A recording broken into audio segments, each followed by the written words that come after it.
Halo, namaku Alex. Tapi itu bukan aku. Itu adalah foto gebetanku. Namanya Michael. Dia adalah murid yang baru saja pindah ke kelasku. Sebenarnya aku langsung jatuh cinta pada pandangan pertama. Dia ramah, sopan, dan tampan. Aku tidak bisa mengontrol rasa sukaku. Tiap kali aku menyebut namanya, aku baru menyatakan perasaanku 2 hari yang lalu. Cerita ini sangat memalukan. Sampai rasanya aku ingin bersembunyi saja. Aku akan menceritakan pertemuan awalku dengan Mike. Pada jam olahraga, Demi dan aku seperti biasa akan duduk-duduk di area lapangan bola basket untuk menonton Nick, pacarnya Demi, bermain bola. Kami selalu melakukan hal ini karena Demi adalah sahabatku. Demi selalu menggodaku dengan berkata bahwa suatu hari mungkin saja aku menemui pacarku jika aku terus menemaninya menonton Nick. Tentu saja aku tidak mempercayai omongannya.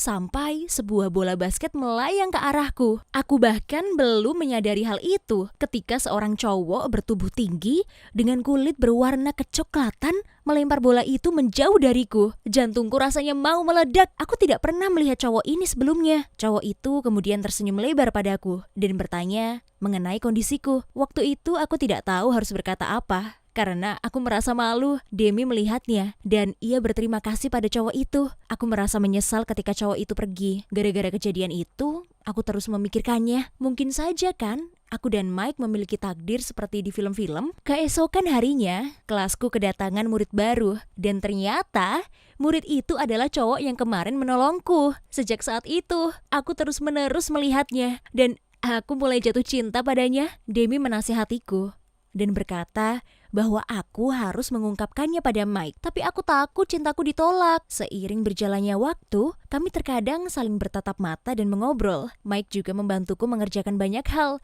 sehingga kami semakin mendekat. Aku sadar bahwa banyak cewek yang mengincar Mike, jadi aku memutuskan untuk mengungkapkan perasaanku padanya. Aku berencana mengatakannya saat acara piknik kelas. Pada hari itu, kami akan berenang dan aku akan mencuri perhatian semua orang. Aku mengajak Demi membeli bikini. Kami mencoba berbagai macam bikini dan Demi membantuku memilih berdasarkan pengalamannya. Setelah beberapa saat, aku memilih bikini ini untuk hari yang penting itu. Bikininya agak kebesaran dan talinya agak longgar, tapi itulah bikini yang aku suka. Dan aku memutuskan untuk membelinya. Namun sepertinya itu adalah keputusan yang paling buruk yang pernah kubuat. Kelas kami pergi piknik ke wisata air terjun panas. Wajahku langsung memerah saat melihat Mike. Demi menertawaiku. Dia memanggilku dan mengatakan sesuatu. Tapi sayangnya, aku tidak bisa mendengarkannya. Karena kepala aku dipenuhi pikiran tentang Mike, aku hanya mengiyakan ucapannya dan memintanya untuk mendoakanku. Demi dan Nick pergi ke tempat lain. Aku tidak ingin merepotinya, jadi aku berusaha sendiri. Aku memutuskan untuk berendam sebelum berbicara dengan Mike. Aku merasa tenang berendam di airnya yang hangat. Dalam otakku, aku tidak bisa berhenti memikirkan tentang Mike. Senyumku semakin tidak terkontrol. Aku duduk dan bersender di atas batu. Saat membayangkan hal itu, aku mengendurkan sedikit tali bikiniku. Kalian tahu, rasanya seperti rebahan di sofa setelah melepas bra saat di rumah. Sangat nyaman. Sedetik kemudian, aku tercengang saat melihat ke arah bawah. Bra bikiniku copot. Tolong jangan tanyakan perasaanku saat itu ya. Yang jelas, aku sangat terkejut, panik, dan malu. Seharusnya aku membeli bikini yang lebih pas. Aku duduk serendah mungkin supaya tidak seorang pun menyadari kebodohanku. Untung saja ada kabut dan air panasnya yang membantu menutupi dadaku. Aku bergerak pelan menuju kabut itu dan berharap tidak ada seorang pun yang menyadarinya. Waktu itu aku benar-benar membutuhkan Demi, tapi dia tidak ada di sana. Dan aku juga tidak membawa HP-ku. Aku tidak bisa meminta pertolongan pada siapapun karena anak kelas sedang sibuk berpesta dan aku tidak mungkin keluar dari air kan? Aku sangat kebingungan dan ketakutan. Terkadang anak kelasku mengolokku dan berkata bahwa aku adalah anak autis. Aku tidak bisa melakukan apapun jika mereka sampai melihatku bertelanjang dada. Aku hanya diam saja, berharap Demi segera kembali. Aku harap semua anak keluar dari area renang sehingga aku bisa keluar juga. Aku bahkan tidak lagi mencari Mike atau menatap anak lain karena aku takut mereka mulai bertanya yang aneh-aneh. Aku semakin panik ketika kabut asapnya mulai menghilang.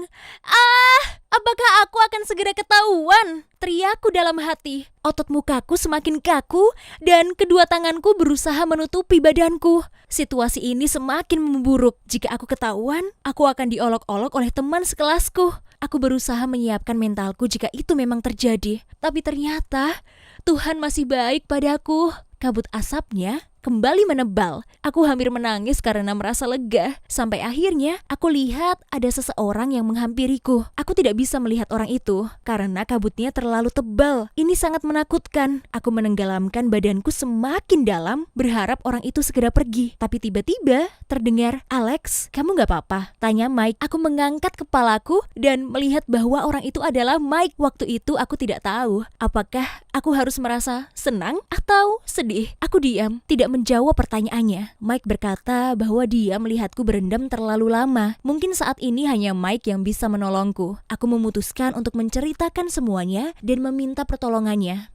Harapanku pupus. Mike pasti merasa ilfil padaku. Aku bahkan melihat ekspresinya yang kebingungan saat mendengarkan ceritaku. Dengan ragu, dia menyuruhku untuk menunggunya. Aku mengangguk dan menunggu Mike. Beberapa menit kemudian, Mike datang kembali sambil membawa handuk. Dia segera memberikan handuk itu padaku dan membalikkan badannya. Tanpa berpikir dua kali, aku langsung mengambil dan menutup tubuhku dengan handuk itu, lalu keluar dari kolam. Setelah menenangkan diri dan berganti baju, aku merasa semakin malu terhadap Mike. Ya Tuhan, bagaimana bisa aku bertemu lagi dengannya? Sampai detik ini, aku masih menghindarinya. Aku tahu, aku sangat jahat. Seharusnya aku berterima kasih padanya. Tapi, aku tidak bisa berkata apapun. Tunggu sebentar. Oh, Mike, ada apa? Aku tidak tahu kesalahanku. Sampai-sampai kamu menghindariku. Jadi aku kesini untuk membicarakannya. Apakah bisa kita mengobrol di kedai kopi? Oke. Sampai jumpa. Aku harus pergi dengan Mike. Sisanya akan kuceritakan nanti ya.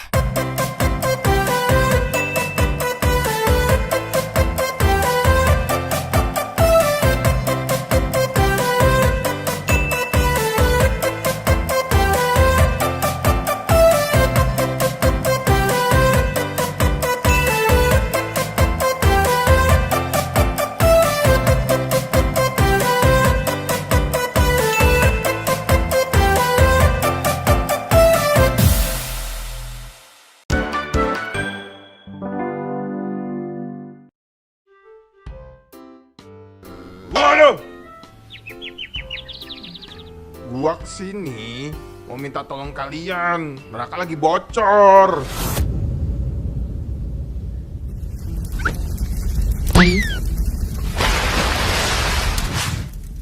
Nah, kita sudah sampai. Ih, serem.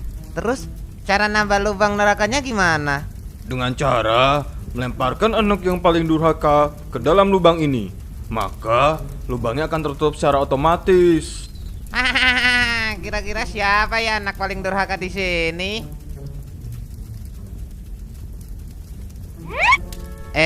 Tunggu.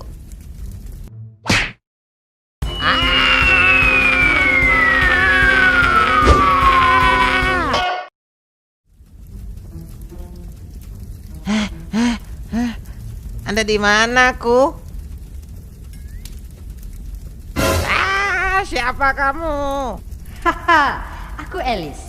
Aku di sini bertugas untuk menyiksamu. Mamma mia. Kalau yang nyiksa bentuknya kayak gini mah, gua betah aja di neraka. Halo Bang. Waduh, Mamang. Kenapa jadi serem gitu? Ma, tolongin Jojo, Ma. Aduh, au. Akhirnya bisa bikin si Jojo tebal juga. Makanya kalau sama orang tua itu jangan ngelawan. Palakan jadinya mampus. Yoi Bims. Kalian ngetawain apa sih? Hehehe.